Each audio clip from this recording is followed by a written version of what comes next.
Le pisciniste est venu nettoyer une piscine dans une maison riche et a été choqué de voir sa photo dans un cadre noir. Danielle travaillait comme infirmière dans un foyer, un endroit qui accueillait des personnes en situation de vulnérabilité. Tous les jours, elle se consacrait aux résidents, prenant soin de leurs besoins et offrant un peu de réconfort au milieu des épreuves. Un matin nuageux, alors qu'elle organisait les médicaments dans la petite infirmerie du foyer, elle entendit un brouhaha venant de l'entrée. Curieuse, elle se rendit à la réception et trouva un jeune homme désorienté et blessé à la tête.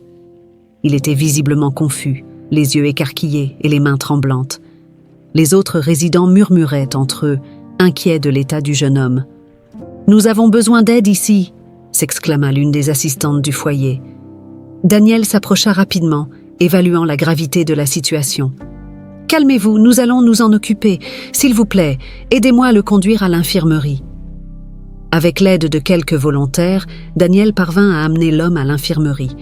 Il s'assit sur le lit d'examen, regardant autour de lui avec un regard perdu. « Quel est votre nom ?» demanda Danielle, essayant d'obtenir des informations. Le jeune homme la regarda avec des yeux confus et secoua la tête. « Je ne sais pas. Je ne me souviens de rien, » dit-il, la voix chargée de peur et d'incertitude. Danielle réalisa qu'il souffrait d'amnésie, probablement à cause de la blessure à la tête. Avec un sourire gentil, elle dit « C'est bon, ne vous inquiétez pas. Nous allons prendre soin de vous. Pour l'instant, je vais vous appeler Jean, d'accord ?» Il acquiesça lentement, acceptant le nom provisoire qu'elle lui avait donné. Danielle commença à nettoyer et à soigner la blessure à la tête de Jean, tandis qu'il restait silencieux, essayant de rassembler les fragments de ses souvenirs. « Vous êtes en sécurité ici, Jean. Nous allons vous aider à vous rétablir, » assura Danielle, ressentant une profonde compassion pour le jeune homme.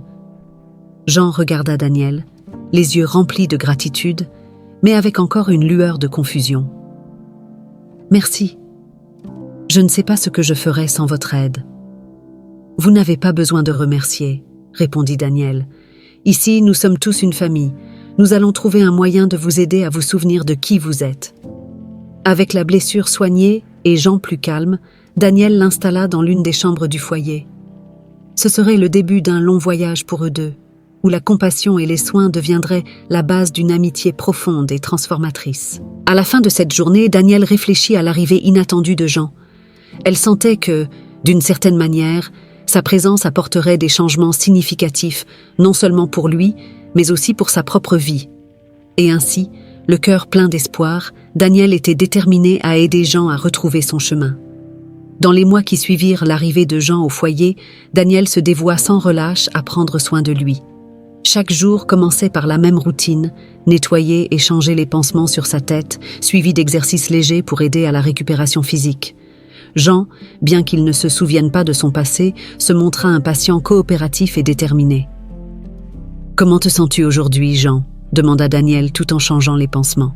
« Mieux, je pense, » répondit-il avec un sourire timide. La douleur diminue. Peu à peu, Jean commença à retrouver des forces. Il n'avait toujours pas recouvré la mémoire, mais il s'adaptait bien à sa nouvelle vie au foyer. Danielle remarqua qu'il avait un esprit résilient et une volonté d'aider les autres, ce qui lui permit de gagner rapidement la confiance et l'amitié des autres résidents. « Jean, pourrais-tu m'aider avec les cartons de fourniture ?»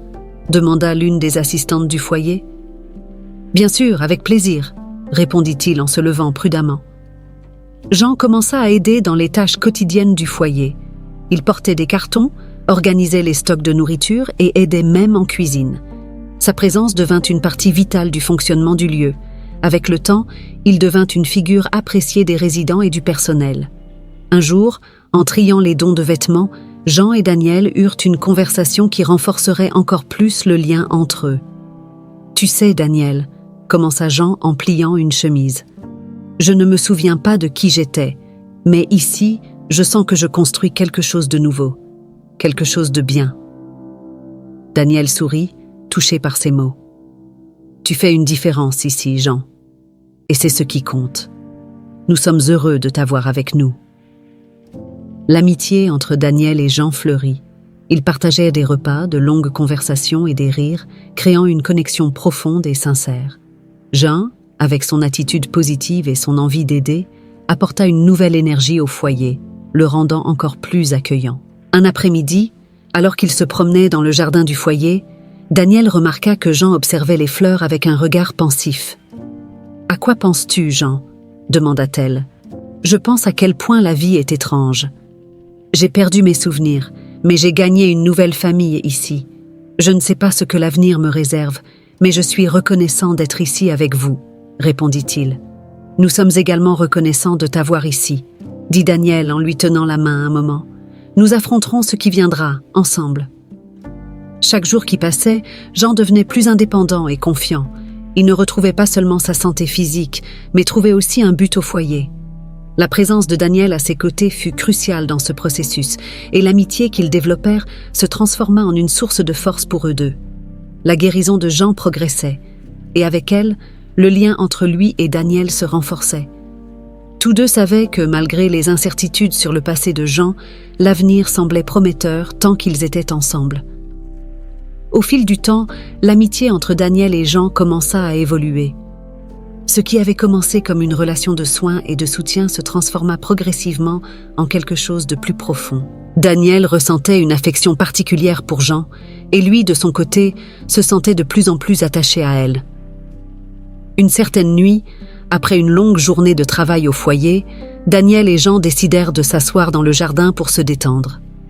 Les étoiles brillaient dans le ciel clair, et la brise douce apportait une sensation de tranquillité. « Merci d'être toujours à mes côtés, Daniel, » dit Jean en regardant les étoiles. « Je ne sais pas ce que je ferais sans toi. »« Tu fais partie intégrante de notre famille ici, Jean, » répondit Daniel avec un sourire. « Et pour être honnête, moi non plus, je ne sais pas ce que je ferais sans toi. » Leurs regards se croisèrent, et à ce moment-là, ils ressentirent tous deux quelque chose de plus. L'amitié s'était transformée en amour, silencieusement et naturellement, sans qu'ils s'en aperçoivent. Jean prit la main de Daniel et sans un mot, ils comprirent que le sentiment était réciproque. Les jours suivants furent marqués par des moments de proximité et d'intimité. Jean aidait Daniel dans les tâches du foyer et ils profitèrent de chaque instant ensemble, que ce soit dans la cuisine à préparer des repas ou dans de longues conversations le soir. Un soir, alors qu'il se promenait dans le parc près du foyer, Jean s'arrêta brusquement et regarda dans les yeux de Daniel. « J'ai quelque chose d'important à te dire, » commença-t-il nerveux. « Qu'est-ce qu'il y a, Jean ?» demanda-t-elle, inquiète. « Je t'aime, Daniel. Je sais que ma vie est un vrai chaos et que je n'ai pas encore retrouvé la mémoire, mais il y a une chose dont je suis sûre. Je veux être à tes côtés, quoi qu'il arrive. » Daniel sentit son cœur s'accélérer. Les mots de Jean étaient sincères, et elle ressentait la même chose. « Je t'aime aussi, Jean, et ton passé m'importe peu. Construisons notre futur ensemble. » Les larmes aux yeux, ils s'étreignirent. À partir de ce moment, leur relation se solidifia, et l'amour qu'ils partageaient devint la base de leur vie. Un soir, après un dîner tranquille, Daniel décida de prendre une grande décision. « Jean, j'y ai réfléchi. Pourquoi ne viendrais-tu pas vivre avec moi? Mon appartement est petit, mais nous pourrions faire en sorte que ça marche.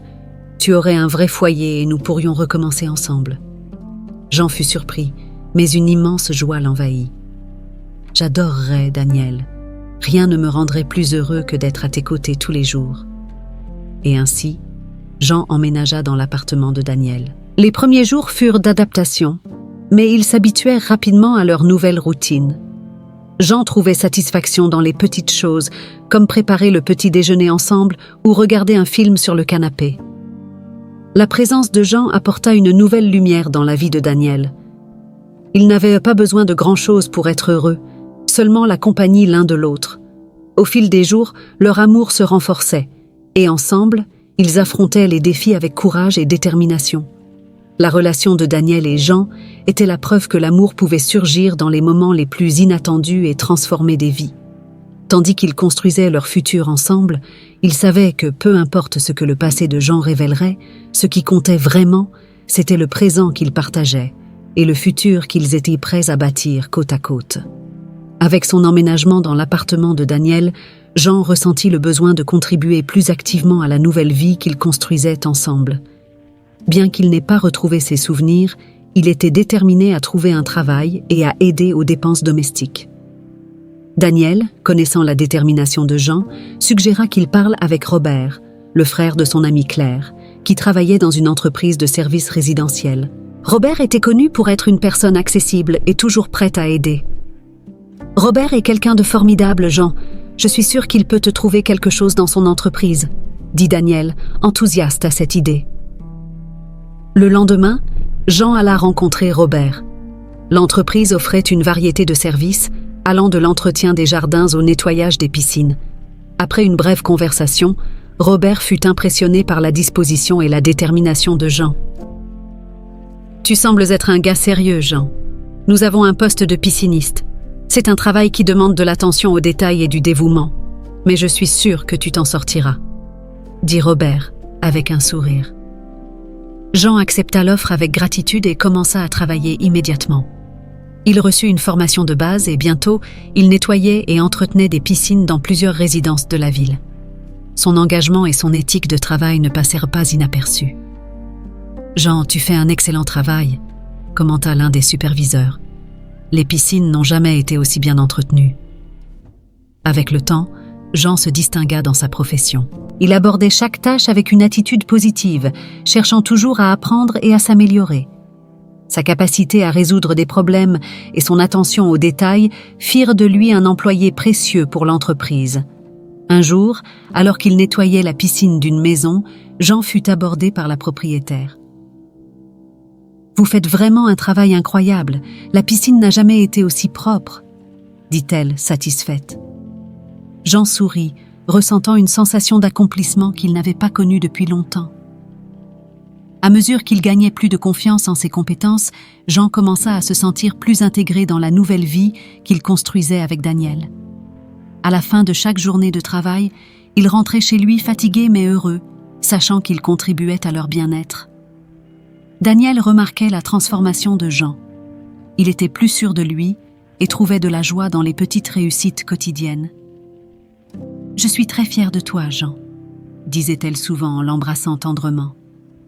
Même sans retrouver ses souvenirs, Jean trouvait un sens et un but dans sa nouvelle routine. Lui et Daniel partagèrent des moments de complicité, discutant des événements de la journée pendant le dîner ou planifiant de petits projets pour l'avenir. Un week-end, alors qu'il se reposait dans le parc, Jean réfléchit à son parcours.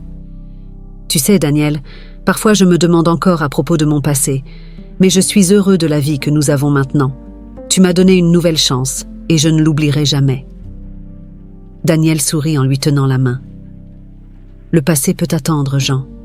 Ce qui compte, c'est le présent que nous construisons ensemble. » La nouvelle vie de Jean comme pisciniste ne lui apporta pas seulement une stabilité financière, mais l'aida aussi à se forger une nouvelle identité, basée sur le travail acharné et l'amour partagé avec Daniel. Il savait que, quels que soient les défis futurs, ils étaient prêts à les affronter ensemble, avec amour et détermination. C'était une matinée ensoleillée lorsque Jean reçut une nouvelle mission de l'entreprise de services résidentiels. Robert l'informa qu'il serait responsable du nettoyage et de l'entretien de la piscine d'un manoir appartenant à un couple riche. Jean accepta la mission avec la même dévotion habituelle, prêt pour une nouvelle journée de travail. En arrivant au manoir, Jean fut impressionné par la grandeur du lieu. Des jardins bien entretenus, une façade imposante et une piscine luxueuse laissaient deviner que quelqu'un de très prestigieux y vivait. Robert l'accompagna jusqu'à l'entrée, expliquant les détails du service. « C'est l'une de nos plus grandes clientes, alors fais de ton mieux, Jean », dit Robert avant de partir pour une autre tâche. Alors qu'il préparait son matériel pour commencer le nettoyage, Jean ressentit une étrange sensation de familiarité. Quelque chose dans cet endroit lui semblait vaguement familier, mais il ne parvenait pas à identifier ce que c'était. Il décida d'ignorer la sensation et commença à travailler, se concentrant sur la piscine. Après un moment, il ressentit le besoin d'utiliser les toilettes et décida d'entrer dans la maison pour demander la permission. En franchissant la porte du salon, il fut pris d'une forte sensation de déjà-vu. Les murs, les meubles, l'odeur dans l'air, tout lui semblait familier d'une manière inquiétante. En attendant l'arrivée de Madame Lefebvre, quelque chose attira son attention. Sur une grande cheminée, il y avait plusieurs cadres photos. Jean s'approcha, intrigué, et en regardant de plus près, son cœur faillit s'arrêter. Sur l'une des photos, il se reconnut. C'était une photo de lui, avec une apparence légèrement différente. Mais c'était bien lui. Pris de vertige, il dut se tenir à la cheminée pour ne pas tomber. L'image le perturbait profondément, et une avalanche d'émotions le submergea. « Qui suis-je ? Pourquoi ma photo est-elle ici ?» pensait-il, confus et anxieux. À ce moment-là, Madame Lefebvre, une femme d'âge moyen avec une expression gentille, entra dans la salle. « Puis-je vous aider ?» demanda-t-elle en remarquant l'état bouleversé de Jean. Jean, encore étourdi, pointa la photo du doigt. « Je me reconnais sur cette photo. Qui est-ce » Madame Lefebvre regarda la photo, puis Jean, son expression passant de la surprise à une légère inquiétude. « C'est Sébastien, le propriétaire de cette maison. Il a disparu il y a 2 ans. La police n'a jamais retrouvé son corps, seulement sa voiture brûlée. » Jean ressentit un frisson parcourir son échine. « Disparu ? Mais comment est-ce possible ?» Madame Lefebvre s'approcha, observant Jean avec plus d'attention. « Vous lui ressemblez beaucoup, c'est vrai. Mais comment est-ce possible ? Avez-vous un lien avec Sébastien ?»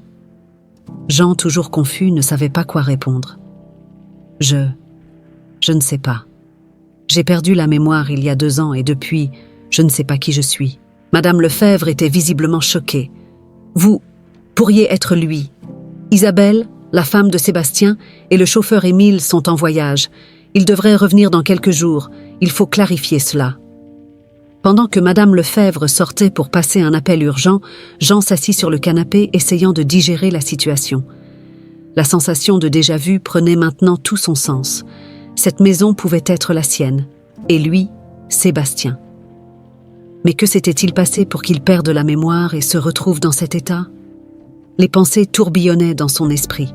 La rencontre avec Madame Lefebvre et la découverte de la photo n'étaient que le début d'un mystère beaucoup plus grand que Jean, ou Sébastien, devait élucider.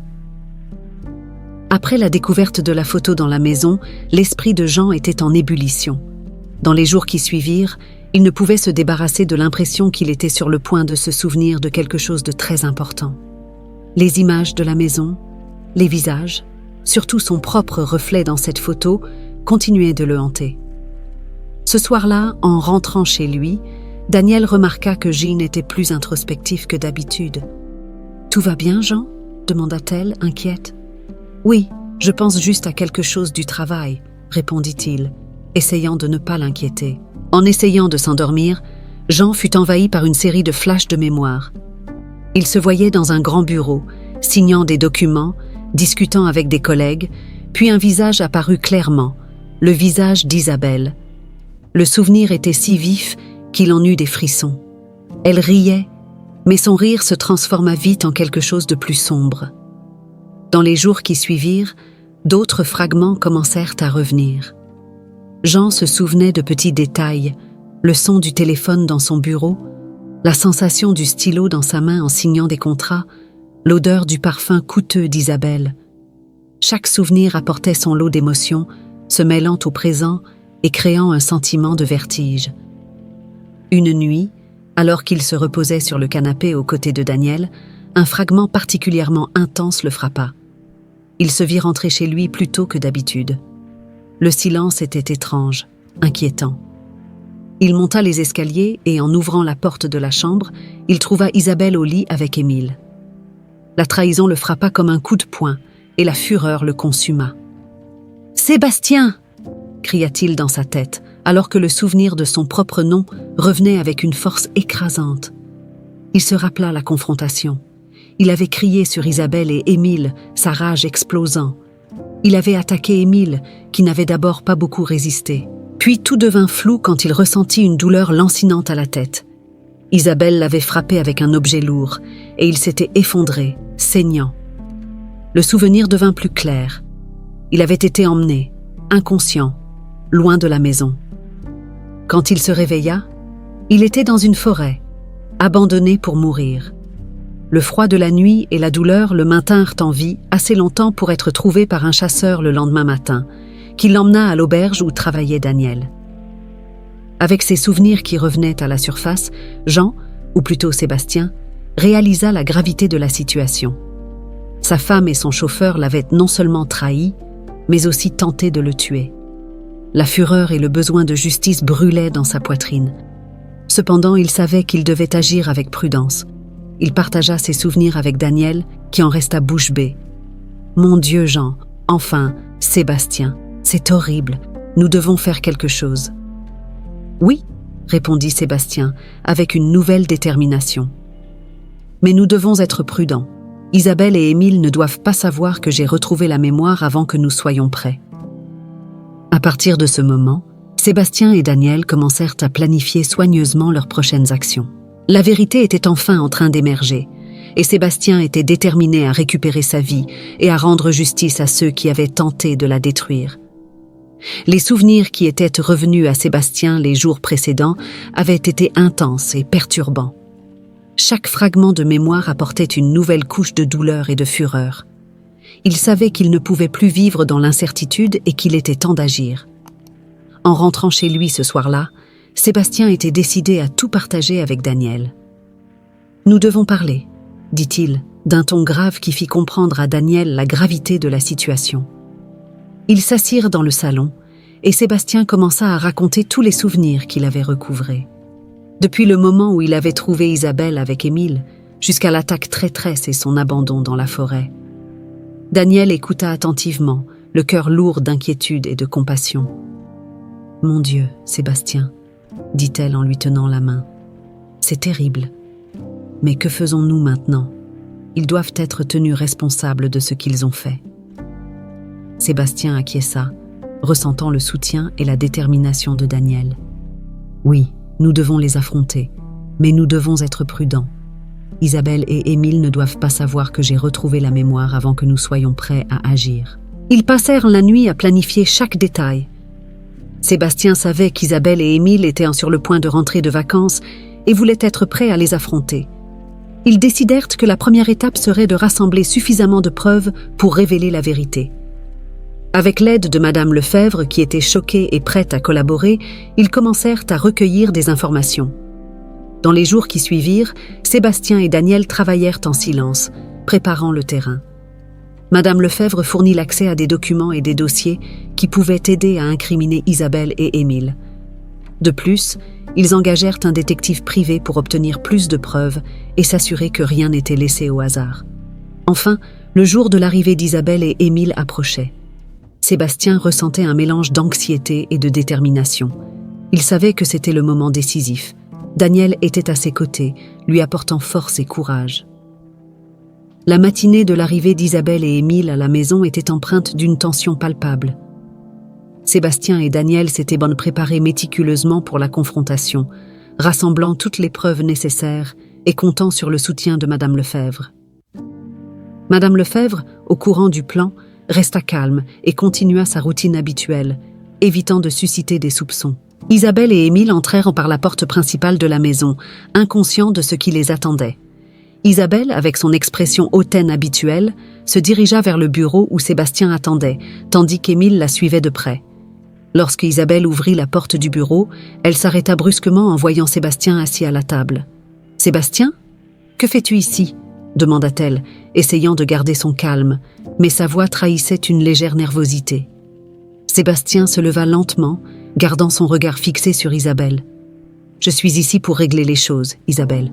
Je me souviens de tout. » Isabelle pâlit, et Émile, qui se tenait juste derrière elle, se figea en entendant les paroles de Sébastien. « De quoi parles-tu » Émile tenta d'intervenir, mais sa voix tremblait. Sébastien fit un pas en avant, sa présence dominant la pièce. « Je me souviens de toi, Émile. Je me souviens de ce que vous m'avez fait. Vous avez essayé de me tuer. » Isabelle tenta de rire, mais la tension dans sa voix était évidente. « C'est absurde, Sébastien.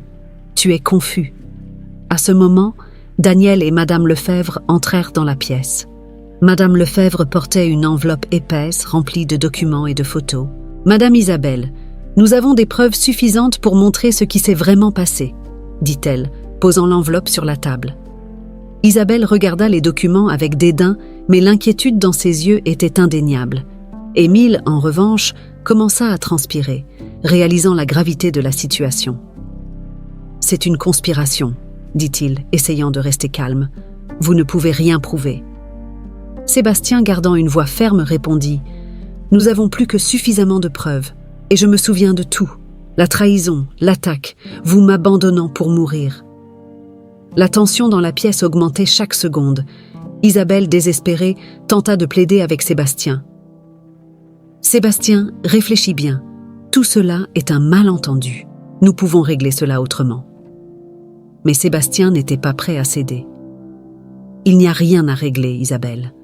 Vous avez tenté de me prendre la vie, et maintenant, vous allez payer pour cela. » Émile, réalisant que la situation était intenable, fit une tentative désespérée pour s'échapper. Il courut vers la porte, mais fut intercepté par un des gardes de sécurité qui avait été informé du plan. Le garde attrapa fermement Émile, l'empêchant de fuir. Isabelle, voyant son complice capturé, tomba à genoux, implorant la clémence. « Je t'en prie, Sébastien, j'étais désespérée. Je ne savais pas quoi faire.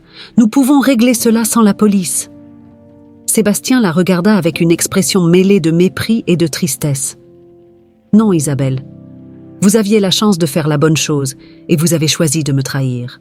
Maintenant, vous allez en payer les conséquences. » La police, qui avait déjà été appelée, arriva rapidement à la maison. Les agents entrèrent dans la pièce et Sébastien leur remit l'enveloppe contenant les preuves. Après une brève inspection, les policiers arrêtèrent Isabelle et Émile pour tentative de meurtre. Alors qu'ils étaient menottés et emmenés, Sébastien ressentit un énorme poids se libérer de ses épaules. Il regarda Daniel qui se tenait à ses côtés et lui sourit avec gratitude. « Merci d'être avec moi, Daniel. Je n'aurais pas pu faire ça sans toi. » Daniel serra sa main, les yeux brillants de détermination. « Nous sommes ensemble là-dedans, Sébastien. Et maintenant, nous pouvons commencer à reconstruire nos vies. » Avec Isabelle et Émile enfin tenus responsables de leurs crimes, Sébastien et Daniel pouvaient laisser le passé derrière eux. La justice avait prévalu et ils étaient maintenant prêts à se concentrer sur l'avenir qu'ils pouvaient enfin construire ensemble. Avec l'arrestation d'Isabelle et d'Émile, Sébastien ressentit un mélange de soulagement et de détermination. Enfin, la justice commençait à être rendue. Les autorités, après avoir reçu toutes les preuves collectées par Sébastien, Daniel et Madame Lefebvre, n'avaient aucun doute sur la culpabilité des deux. Dans les jours suivants, la maison, qui était autrefois un symbole de trahison et de douleur, commença à se transformer en un lieu de renouveau et d'espoir. Sébastien et Daniel décidèrent de ne pas quitter la maison, mais de l'utiliser comme un espace pour reconstruire leur vie. Sébastien commença à organiser sa nouvelle routine, équilibrant le travail avec le temps consacré à la préparation du procès. Il savait que la bataille juridique serait longue et épuisante, mais il était déterminé à voir Isabelle et Émile payer pour leurs crimes. Avec le soutien de Daniel, il engagea un excellent avocat qui était confiant quant à l'issue favorable du procès. « Nous avons un dossier solide, Sébastien, » dit l'avocat lors d'une réunion.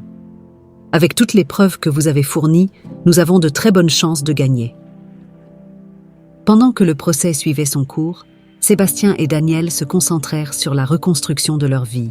Sébastien reprit ses activités professionnelles, d'abord à un rythme réduit, mais bientôt, il se retrouva plongé dans les affaires à nouveau. Sa détermination et ses compétences le remirent rapidement sur les rails. Daniel, quant à elle, continua de travailler comme infirmière, mais avec une nouvelle lueur dans les yeux. Elle était aux côtés de Sébastien à chaque instant, offrant soutien et encouragement.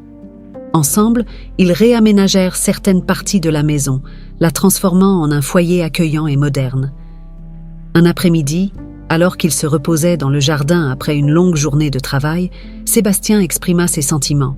« Daniel, je n'aurais jamais imaginé pouvoir retrouver ma vie de cette manière. Tu as apporté de la lumière dans l'obscurité. » Daniel sourit en lui tenant la main.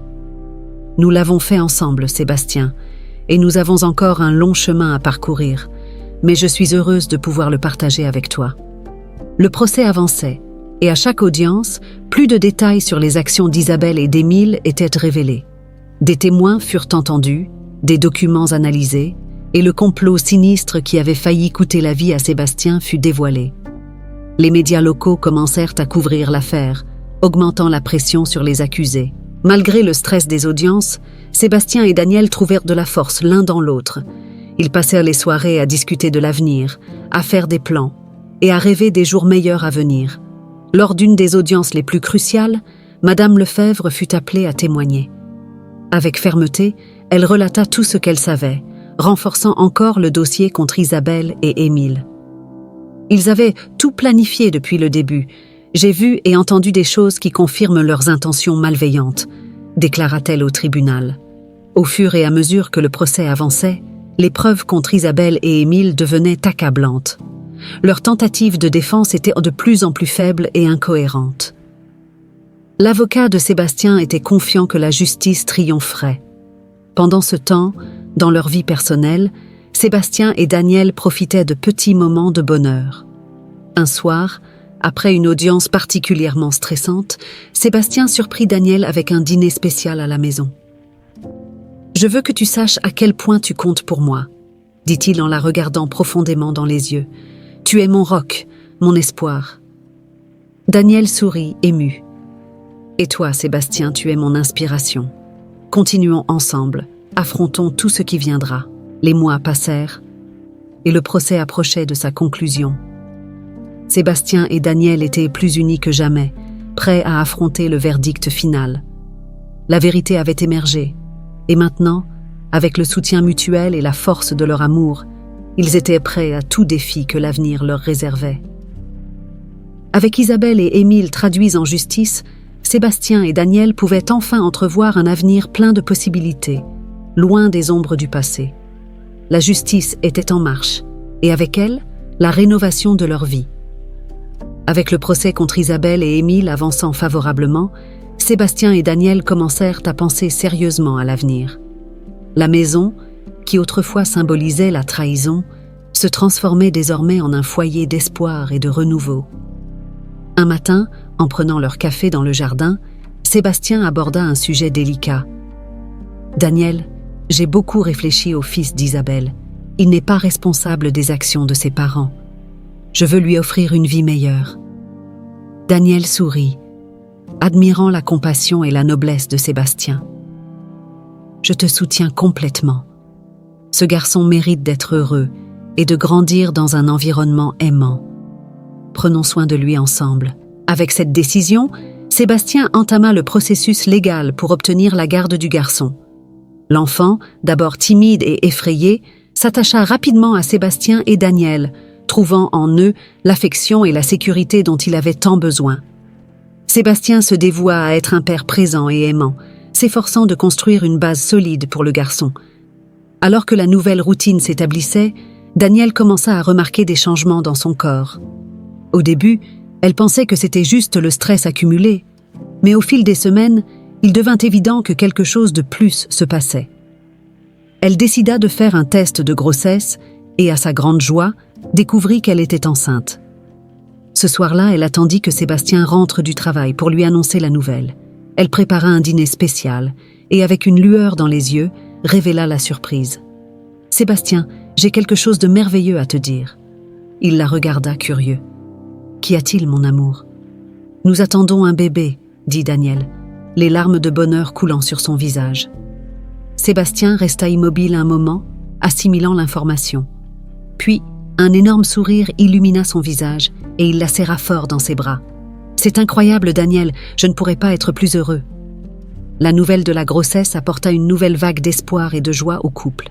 Sébastien se consacra encore plus à sa famille, équilibrant son temps entre le travail, les soins au fils d'Isabelle et les préparatifs pour l'arrivée du nouveau bébé. La maison, autrefois marquée par la douleur, résonnait maintenant de rires et de projets pour l'avenir. Au cours des mois suivants, Sébastien et Daniel travaillèrent ensemble pour préparer la maison à l'arrivée du bébé. Ils aménagèrent une chambre douillette, choisirent des vêtements et des accessoires, et partagèrent chaque moment de cette aventure avec enthousiasme et amour. « Nous allons être une grande famille, » dit Sébastien une nuit, en caressant le ventre de Daniel. « Et je promets de tout faire pour que tout le monde soit heureux et en sécurité. » Daniel sourit, se sentant béni d'avoir Sébastien à ses côtés. « Je sais que tu le feras, Sébastien. Tu es déjà un père incroyable et notre bébé aura beaucoup de chance de t'avoir. » Alors que la date du jugement final d'Isabelle et Émile approchait, la vie de Sébastien et Daniel se remplissait d'activités et d'attentes positives. Ils trouvèrent un équilibre entre les responsabilités du présent et les rêves pour l'avenir. Le garçon, fils d'Isabelle, s'adapta merveilleusement à sa nouvelle vie. Sous les soins affectueux de Sébastien et Daniel, il s'épanouit, montrant qu'il était un enfant intelligent et aimant. Pour lui, Sébastien n'était pas seulement un tuteur, mais un véritable père. Chaque jour apportait de nouveaux défis et joies, mais la certitude de l'amour et de l'union entre Sébastien et Daniel était la force qui les guidait. Ensemble, ils affrontaient les adversités avec courage et célébraient les victoires avec gratitude. La grossesse de Daniel avançait, et chaque mouvement du bébé était un rappel de la nouvelle vie vibrante qu'il construisait. La maison, maintenant pleine de vie et d'amour, était un symbole de rédemption et de nouveau départ. En attendant avec impatience l'arrivée du bébé, Sébastien et Daniel savaient que peu importe ce que l'avenir leur réservait, ils affronteraient tout ensemble. La justice était en cours et l'espoir fleurissait chaque jour. La nouvelle phase de leur vie commençait à prendre forme, pleine de promesses de bonheur et de réalisation. Et avec l'arrivée imminente d'un nouveau membre dans la famille, Sébastien et Daniel étaient en plus unis et prêts que jamais à affronter l'avenir avec amour et détermination. Le procès d'Isabelle et Émile arriva enfin à son terme. Pendant des semaines, le tribunal entendit des témoignages, analysa des preuves et dévoila les détails sordides du complot qui avait failli coûter la vie à Sébastien. Chaque audience révélait plus de vérité, renforçant le dossier contre les accusés. Le jour du verdict, Sébastien et Daniel arrivèrent au tribunal avec des sentiments mêlés d'anxiété et d'espoir. La salle d'audience était remplie de journalistes, de curieux et de supporters. L'attente était palpable, alors que tous attendaient le verdict. Le juge entra dans la salle et le silence s'installa. Après un bref discours, il commença à lire la sentence. Après avoir examiné toutes les preuves présentées, ce tribunal conclut qu'Isabelle et Émile sont coupables de tentative de meurtre et de conspiration. Tous deux sont condamnés à de longues peines de prison. Un soupir collectif de soulagement parcourut la salle. Isabelle et Émile, pâles et abattus, furent menottés et emmenés par les gardes. La justice avait enfin prévalu. Sébastien sentit un poids immense se libérer de ses épaules. Il serra Daniel dans ses bras, ressentant une gratitude et une espérance renouvelées. À l'extérieur du tribunal, les journalistes entourèrent Sébastien et Daniel, avides de déclarations. Sébastien, tenant la main de Daniel, décida qu'il était temps de révéler toute la vérité. « Je voudrais remercier tout le monde pour le soutien pendant ce processus difficile. Aujourd'hui, la justice a été rendue. Je veux partager quelque chose de très personnel. Il y a 2 ans, j'ai perdu la mémoire après avoir été attaqué par ceux que je croyais être mes alliés. Pendant ce temps, j'ai trouvé une nouvelle vie et un nouvel amour. Daniel m'a aidé à reconstruire ma vie et à retrouver mon identité. Maintenant, je peux dire avec fierté que je suis Sébastien, un homme qui a eu la chance de recevoir une seconde chance. » La presse resta stupéfaite par la révélation. Sébastien et Daniel répondirent à quelques questions, partageant leur incroyable parcours de résilience et de dépassement. Leur histoire se propagea rapidement, touchant le cœur de nombreux suiveurs de l'affaire. Après l'agitation médiatique, Sébastien et Daniel retournèrent chez eux, impatients de tourner la page. Avec la condamnation d'Isabelle et d'Émile, ils pouvaient enfin laisser le passé derrière eux et se concentrer sur l'avenir qu'ils construisaient ensemble. Quelques semaines plus tard, Daniel entra en travail. Sébastien la conduisit rapidement à l'hôpital, le cœur battant fort avec un mélange de nervosité et de joie. Après des heures d'attente, ils entendirent enfin les pleurs de leur fille nouveau-née. « Elle est parfaite », dit Sébastien, les larmes aux yeux, en tenant le bébé pour la première fois. Daniel, épuisée mais radieuse, sourit. « Notre petite Valérie. » La naissance de Valérie apporta un bonheur complet au couple. Ils sentaient que finalement, toutes les pièces de leur vie s'assemblaient. La maison, autrefois marquée par la douleur, était désormais un foyer d'amour et de renouveau, rempli de rires et d'espoir. Les premiers jours avec Valérie furent remplis de découvertes et d'adaptations. Sébastien et Daniel se relayaient pour s'occuper de la petite, enchantés par chaque nouveau geste et sourire. Le garçon, fils d'Isabelle, se montrait également impliqué, curieux et protecteur envers sa petite sœur. Un après-midi, alors que Valérie dormait dans son berceau, Sébastien et Daniel s'assirent dans le jardin, observant le coucher du soleil. « Je n'aurais jamais cru que la vie pourrait être aussi belle, » dit Sébastien, en serrant Daniel dans ses bras. « Nous avons traversé tant d'épreuves, mais tout en valait la peine pour en arriver là, » répondit Daniel, en posant sa tête sur son épaule. « Notre famille est complète. » Avec Valérie dans leurs bras et une nouvelle vie devant eux, Sébastien et Daniel savaient qu'ils étaient prêts à affronter n'importe quel défi. Leur parcours, marqué par des difficultés et des rebondissements, avait culminé en une victoire de l'amour et de la justice. Le bonheur du couple était palpable, irradiant de chaque geste et sourire. La vérité sur le passé de Sébastien, sa récupération miraculeuse et l'amour inconditionnel de Daniel étaient les piliers de cette incroyable histoire de dépassement de soi.